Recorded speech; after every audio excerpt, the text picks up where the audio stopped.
Hello दोस्तों, मेरे channel सिने पाठशाला में आपका फिर से स्वागत है। इस वीडियो में मैं अरण्यक वेब सीरीज के 4th एंड 5th एपिसोड को एक्सप्लेन करूंगा। अगर आपने अभी तक इसके पिछले एपिसोड्स का एक्सप्लेनेशन नहीं देखा है तो प्लीज़ पहले उन्हें देख लीजिए। मैंने उन एपिसोड्स का लिंक इस वीडियो के डिस्क्रिप्शन बॉक्स में डाल दिया है। अब आते हैं अपनी आज की वीडियो पर। एपिसोड 4 की स्टोरी फिर से 7 साल पहले के फ्लैशबैक सीन से शुरू होती है। मारुत की किडनैपिंग के बाद अंगद की वाइफ की हालत काफी खराब रहने लगती है। उसी समय ओमी चावला अंगद को कॉल करता है और उसे मारुत के बदले अपने भांजे मोन्टू, जो उस रेड में पकड़ा गया था, और सारा पकड़ा हुआ ड्रग लौटाने को बोलता है। अंगद का सीनियर डीएसपी खन्ना इस डील के लिए मान जाता है। वो बोलता है कि पहले तुम मोन्टू और ड्रग्स ओमी को देकर अपने बेटे को ले लो, उसके बाद पुलिस ओमी और मोन्टू को उन ड्रग्स के साथ फिर से पकड़ लेगी। ये प्लान कुछ ज्यादा आसान नहीं हो गया। अंगद मोन्टू को लेकर ओमी के बताए हुए जगह पर जाता है। अब आगे क्या हुआ ये बताए बिना स्टोरी फिर से प्रेजेंट टाइम में शिफ्ट हो जाती है। सुबह सुबह हरी किसी से मैसेज के थ्रू बात कर रहा होता है। दूसरे आदमी का नाम तो नहीं पता चलता, लेकिन हरी ने उसका नंबर ब्लू आर के नाम से सेव किया हुआ था। ब्लू आर हरी को कस्तूरी से मर्डरर की इंफॉर्मेशन निकालने के लिए बोल रहा होता है। तभी अंगद का फोन आता है और कस्तूरी फटाफट तैयार होकर थाने के लिए निकलने लगती है। यहाँ हरी मर्डर के बारे में पूछने की कोशिश भी करता है, लेकिन कस्तूरी कुछ भी नहीं बताती। हरी यही बात कॉल करके ब्लू आर वाले पर्सन को बता देता है। पुलिस स्टेशन में अंगद रेवा जी से ली हुई सीसीटीवी की फुटेज को डीएसपी भाटी को दिखा रहा होता है। तभी वहां कस्तूरी पहुंच जाती है। वो फुटेज देखकर बंटी को तुरंत पहचान जाती है। डीएसपी बंटी को अरेस्ट करने की ऑर्डर दे देता है, लेकिन ये बात वहीं दूसरे टेबल पर बैठा राणा भी चुपके से सुन रहा होता है। तो ये भी मिले हुए हैं। इधर बंटी अपने घर में अपने फादर रामचरण को दवाइयां दे रहा होता है, लेकिन रामचरण उसे चिलम देने को बोलता है। ये भी एक महान आत्मा है, इन्हें मेडिसिन की जगह गांजे की तलब लगी है। वाह। अभी बंटी रामचरण की चिलम जला ही रहा था कि कोई गेट खटखटाता है। बंटी जैसे ही गेट खोलता है तो वो बस भाई आप ही बोल पाता है। इसके बाद रामचरण को उसके दबी आवाज में चीख सुनाई देती है। जैसे ही वो बाहर देखने जाता है, कोई बाहर से गेट बंद कर देता है। गेट बंद होने के कारण वो अंदर से ही बंटी बंटी चिल्लाने लगता है। तब तक पुलिस भी घर के पास पहुंच चुकी होती है। अंगद और कस्तूरी को रामचरण के चिल्लाने की आवाज सुनाई देती है। वो तुरंत गेट खोलकर अंदर जाते हैं। रामचरण उन्हें बताता है कि 2 मिनट पहले कोई आया था। बंटी ने जैसे दरवाजा खोला तो वो गायब हो गया। बंटी को ढूंढने अंगद जंगल की तरफ चला जाता है। वहां उसे बंटी तो नहीं मिलता, लेकिन काला तेंदुआ जरूर दिख जाता है। इधर कस्तूरी को रामचरण बताता है कि कुछ दिनों से बंटी काफी डरा हुआ था, जैसे कोई भूत देख लिया हो उसने। वापस आते समय अंगद और कस्तूरी डिस्कस करने लगते हैं कि कैसे बंटी हमारे पहुंचने से जस्ट पहले भाग गया। जरूर किसी ने उसे हमारे आने की इन्फॉर्मेशन पहले दे दी होगी। यहाँ पहली बार दोनों एक दूसरे की बातों को क्रॉस नहीं कर रहे होते, बल्कि एक दूसरे की आइडियाज को सपोर्ट कर रहे होते हैं, बिल्कुल एक पार्टनर की तरह। दोनों का शक डीएसपी भाटी पर जाता है और वो ये डिसाइड करते हैं कि जब तक कोई ठोस सबूत नहीं मिल जाता, सारी डिटेल्स वो एक दूसरे तक ही रखेंगे। कस्तूरी बंटी को ढूंढने के लिए पूरी पुलिस फोर्स लगा देती है। इसके बाद कस्तूरी नूतन को छोड़ने उसके स्कूल जाती है, क्योंकि उस दिन उसका एग्जाम होता है। कस्तूरी के जाने के बाद नूतन बंटी को कॉल करने की काफी कोशिश करती है, लेकिन बंटी से बात नहीं हो पाती। तभी बंटी के फोन से नूतन के पास नूतन का ही भेजा हुआ वो वीडियो आता है, जिसे नूतन ने बंटी का सो कॉल्ड मूड ठीक करने के लिए बनाया था। वो इस वीडियो को वायरल करने की धमकी दे रहा होता है। और करो मूड ठीक। इसे देखकर नूतन काफी घबरा जाती है और एग्जाम ठीक से दे नहीं पाती। इधर अंगद और कस्तूरी बंटी को ढूंढने के लिए सबको गाइड कर ही रहे होते हैं कि तभी बंटी वहां खुद आ जाता है और सरेंडर कर देता है। वो बताता है कि उसने ही एमी का रेप और मर्डर किया। उसने पहले एमी से दोस्ती की और उसे होटल बॉम्ब ले गया, फिर उसे जंगल ले जाकर उसका रेप किया, उसके बाद उसे मारकर पेड़ पर टांग दिया। मुझे तो छोड़ो, बंटी की इस कहानी पे किसी को भरोसा नहीं हो रहा था, क्योंकि वो कई फैक्चुअल गलतियां कर रहा होता है, लेकिन फिर भी बंटी अपना स्टेटमेंट नहीं बदलता। अंगद बंटी का सीमेन और ब्लड सैंपल लेने को बोलकर केबिन से बाहर आ जाता है। तभी डीएसपी भाटी आ जाता है। वो पूछता है कि क्या बंटी ने अपना क्राइम कन्फेस किया। जवाब में अंगद मना कर देता है। इस पर डीएसपी भाटी खुद इंटरोगेट करने चला जाता है।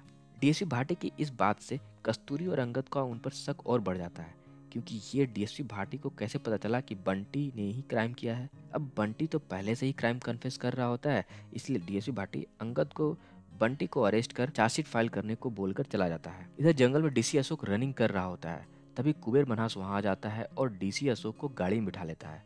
वो डीसी से बोलता है कि जगदम्बा और आपको मेरे प्रोजेक्ट से नहीं, मुझसे पर्सनल प्रॉब्लम है। अगर नहीं है तो अब होगी, क्योंकि 12 नवंबर की रात को होटल बॉम्ब में जो हुआ था वो उसे पता है। इसके बाद कोर्ट का सीन दिखाया जाता है। कोर्ट बंटी को 1 वीक के लिए पुलिस रिमांड में भेज देती है। इधर कस्तूरी रामचरण को पुलिस स्टेशन लेकर आती है ताकि वो बंटी से सच उगलवा सके, लेकिन बंटी फिर भी अपनी बात पर अड़ा हुआ होता है। पुलिस स्टेशन से वापस जाते समय रामचरण को महादेव अपने साथ ले जाता है। महादेव रामचरण को बोलता है कि वो ये साबित कर सकता है कि बंटी निर्दोष है, लेकिन इसका सबूत डीसी ऑफिस में रखा हुआ है और रामचरण अगर उसकी हेल्प करे तो वो उस सबूत को बाहर निकाल सकता है। फिर महादेव रामचरण की हेल्प से डीसी ऑफिस में रात को एंटर करता है और वहां से वो 19 साल पहले हुए रेप और मर्डर के एविडेंस में से एक रस्सी का फंदा निकाल लेता है। इधर हमें गोविंद भी अपने कैफे में वैसा ही रस्सी का फंदा बनाते हुए दिखा देता है। बोला था ना, कुछ तो गड़बड़ है इस आदमी के साथ। फिर हमें रवि दिखाया जाता है जो एक बैग में पैसे और गन लेकर कहीं जा रहा होता है। वो ये सब लेकर जूली के होटल जाता है। दोस्तों, यहाँ इस शो का दूसरा ट्विस्ट रिवील होता है। जूली रवि को पहले से जानती थी और वो हिंदी भी अच्छे से बोल और समझ सकती थी। मतलब ये कि बहन जी अब तक हिंदी न समझने की सिर्फ एक्टिंग कर रही होती हैं। बहुत चालबाज महिला है ये। इत्तेफाक से रवि की शादी शूट करने आए 2 फोटोग्राफर जूली के होटल में ही ठहरे हुए थे। वो जूली और रवि को साथ में बात करते हुए रिकॉर्ड कर लेते हैं। लो, हो गया काम तमाम इनका। और ये एपिसोड 4 यहीं पर एंड हो जाता है। एपिसोड 5 भी फ्लैशबैक सीन से शुरू होता है। ओमी अंगद को चकमा देकर अपने भांजे मोन्टू और पकड़ा हुआ ड्रग्स दोनों लेकर भाग जाता है। ये एक टाइप का ट्रैप था जिसमें अंगद फंस गया था। उसे ना तो मारुत मिला और ना ही ओमी को वो पकड़ पाया। यहाँ अंगद को आग के बीच में ट्रैप कर ओमी अपना मास्क उतारता है, लेकिन हमें उसका फेस दिखाए बिना ही सीन प्रेजेंट टाइम में शिफ्ट हो जाता है। कस्तूरी के घर में नूतन काफी वियर्ड बिहेव कर रही होती है, जिसे सभी नोटिस कर रहे होते हैं। इसलिए कस्तूरी नूतन से उसके बारे में पूछती है, लेकिन नूतन बस एग्जाम खराब जाने का बहाना बनाकर रोने लगती है। इसके बाद कस्तूरी अंगद के साथ पुलिस स्टेशन आ जाती है। पुलिस स्टेशन में कांति, जूली, गगन, गोविंद और सुंदर सबके कॉल रिकॉर्ड आ गए होते हैं। कॉल रिकॉर्ड चेक करने पर एक नंबर पर सबका ध्यान जाता है। इस नंबर पर जूली ने पिछले 3 दिनों में कई कॉल किए थे, लेकिन उस नंबर से कोई रिस्पॉन्स नहीं आया होता। ओमी के मर्डर से 3 दिन पहले उस नंबर से जूली की 2 बार बात हुई थी और एमी के मर्डर वाली रात सुंदर से भी इस नंबर पर बात हुई थी जब वो एमी को ढूंढने होटल बॉम्ब गया था। अंगद रानो को इस नंबर वाले कॉलर का डिटेल्स निकालने को बोलता है। इधर जूली रवि को कॉल करती है, जिसे नीलिमा उठा लेती है। नीलिमा के पूछने पर कि ये लड़की कौन थी, रवि रॉन्ग नंबर होगा ये बोल देता है। वही पुरानी टैक्टिस। इधर पुलिस स्टेशन में डीएसपी भाटी आता है। वो कस्तूरी और अंगद को रवि की शादी का इनविटेशन कार्ड देता है। साथ ही साथ वो एमी मर्डर के केस फाइल को क्लोज करने को बोलता है। उधर रामचरण के घर पे महादेव डीसी ऑफिस से लाए हुए रस्सी वाले फंदे को बहुत गौर से देख रहा होता है। वो बोलता है कि हर फंदे का घराना होता है। जैसे ही मुझे इस फंदे का घराना समझ आ गया, उस नर तेंदुआ को तो मैं इसी फंदे से टांग दूंगा। अब ये फंदे का घराना क्या होता है ये तो मुझे भी नहीं पता, शायद आगे कुछ बताया गया हो। घर आने पर कस्तूरी देखती है कि महादेव उसी फंदे से एक बोरी को लटकाने की कोशिश कर रहा है। पूछने पर वो बोलता है कि मैं नर तेंदुआ को लटकाने की प्रैक्टिस कर रहा हूँ। बातों ही बातों में कस्तूरी गोविंद का नाम लेती है और ये भी बता देती है कि वो बच्चों को स्कूबी बनाना सिखाते हैं, यानी कि उन्हें फंदा बनाना आता होगा। कस्तूरी से गोविंद के बारे में जानकर महादेव गोविंद पर नजर रखने लगता है। उधर डीसी अशोक भी शादी में जाने के लिए तैयार हो रहा होता है और कुबेर मन्हास के साथ हुई मीटिंग के बारे में सोच रहा होता है। कुबेर मर्डर वाली रात को होटल बॉम्ब में हुई किसी घटना का यूज करके इनडायरेक्टली अशोक को ब्लैकमेल कर रहा होता है। कुबेर ने यह भी बोला था कि जगदम्बा के साथ या उसके बिना उसका टूरिस्ट सिटी प्रोजेक्ट तो बनेगा ही। इसके बाद अशोक गगन की टाई काफी वियर्ड तरीके से बांधने लगता है, इंडिकेटिंग कि हो ना हो गगन भी एमी के रेप और मर्डर में किसी न किसी तरीके से इन्वॉल्व हो। तभी वहां रामचरण आ जाता है। वो अपने बेटे बंटी को बचाने की हेल्प मांगने लगता है, लेकिन अशोक उसे कंबल और कुछ पैसे देकर वहां से भेज देता है। जगदम्बा भी शादी अटेंड करने के लिए निकल रही होती है। यहाँ डायरेक्टर साहब नंदन को काफी फुटेज दे रहे होते हैं, जैसे कि इसका भी कोई इम्पोर्टेंट रोल होने वाला है। अंगद भी अपने कमरे में तैयार हो रहा होता है और वो जैसे ही निकलने वाला होता है, जूली फिर से आ जाती है। वो अंगद को इनडायरेक्टली बोलती है कि क्या वो पैसे लेकर एमी के मर्डर को पनिश कर सकता है, जिस पर अंगद ऑब्वियसली मना कर देता है। यहाँ अंगद जूली से पूछता है कि क्या वो सिरोना में पहले से किसी को जानती थी, तो वो साफ मना कर देती है। काफी वियर्ड औरत है ये। मुझे तो लगता है कि इसे भी फ्री में खाना खाने की आदत लग चुकी है। जैसे ही अंगद किसी पार्टी में जाने वाला होता है, ये गेट पर किसी न किसी बहाने से पहुंच जाती है। अंगद फिर कस्तूरी को लेने जाता है उसके घर। कस्तूरी भी काफी अच्छे से तैयार हो रही होती है। जिस पर हरी भी साथ में चलने की बात करता है। कस्तूरी ये बोलकर कि सिर्फ 2 लोगों को बुलाया गया है, हरी को मना कर देती है। देख रहे हैं मैडम को। रास्ते में कस्तूरी बताती है कि कैसे वो राइफल शूटिंग किया करती थी और उसी के कारण स्पोर्ट्स कोटे से पुलिस में भर्ती हुई। महादेव डोगरा के अंडर में उसकी ट्रेनिंग हुई। महादेव उसे अपनी शिष्या की तरह प्यार करते थे और बाद में अपने बेटे से ही उसकी शादी करवा दी। अंगद की फैमिली के बारे में पूछने पर वो बताता है कि उसकी अभी कोई फैमिली नहीं है। पहले उसकी लव मैरिज हुई थी, लेकिन कुछ समय बाद दोनों का डाइवोर्स हो गया उसके बेटे को लेकर। ये पूछने पर कि अभी उसका बेटा कहाँ है, अंगद इस बात को टाल देता है, जैसे वो इस बारे में बात करना नहीं चाहता हो। शादी के पार्टी में काफी लोग आए हुए थे।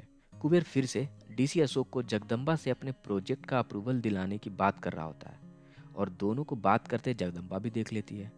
उसे पता चल जाता है कि दोनों के बीच कुछ न खिचड़ी पक रही है। पार्टी में अंगद और कस्तूरी को अकेला खड़ा देख आलोक और जरीन, जो रवि की शादी शूट कर रहे होते हैं, बात करने आते हैं।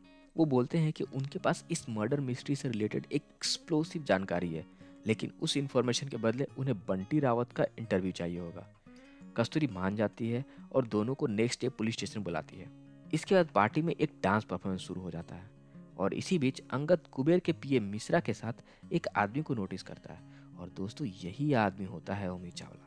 ओमी भी अंगद को देख लेता है और वो वहां से भाग जाता है। अंगद ओमी को चारों तरफ ढूंढने लगता है और ये एपिसोड यहीं एंड हो जाता है। अब मारुत के साथ आगे क्या हुआ था और ओमी चावला कुबेर महाराज की पार्टी में क्या कर रहा था, ये सब जानने के लिए देखते रहिए हमारे चैनल को। अगर आपको ये वीडियो अच्छी लगी हो तो प्लीज़ इसे लाइक कीजिए, शेयर कीजिए और अपना प्यार कमेंट बॉक्स में दिखाइए।